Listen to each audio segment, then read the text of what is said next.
this is an epic moment that, Yeah. we're here.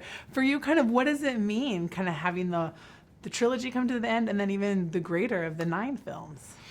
It's bittersweet, you know, bitter in the sense that I'm not gonna have the consistent time working with, you know, Daisy and Oscar.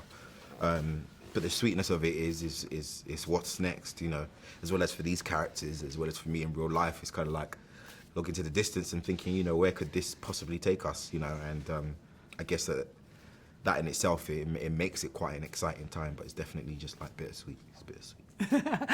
For what you can share about your character, it seems that in this one he becomes a more capable warrior. Yeah, yeah. So for you, what did that look like? Did it take more emotional, more physical, as far as stepping back into being him? I think it brought me back anyway to what, you know, I was hoping for Finn, was that he would have much more of a heroic presence and an appeal, which for me was very, very important. You know, give the guy a break, man. Get him in there.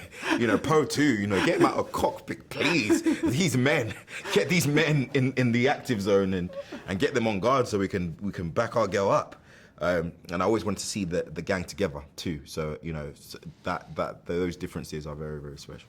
One of the broader themes within this is the idea of how the past informs the future. Mm-hmm. And I feel like that's with all of our lives. Do you ever take a second and think about some of the choices and things that you've done in the past and how it's brought you to where you're at in your just career and life today? Yeah, definitely.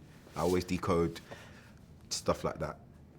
But some of them are surprising, like, you know, you think about professional advice that you got and that you kind of like ignored and done your own thing anyway, and it worked out. It's kind of like builds up trust that you have for yourself and stuff. I definitely have those thoughts, yeah. And when you're doing this film, is there one day that will stand out, or is there a feeling or a sentiment that you will forever remember? This whole shoot spans across over 6-7 months. It's a long time. Traveled to Jordan, there was so much going on, so it's like one day, hell no. There was loads of days that were so amazing and fun, and we had good days. We were laughing half the time. You hear from the rest of we were laughing, like it was jokes most of the time, back to back, because we were just together. So, you know, it was a good vibe.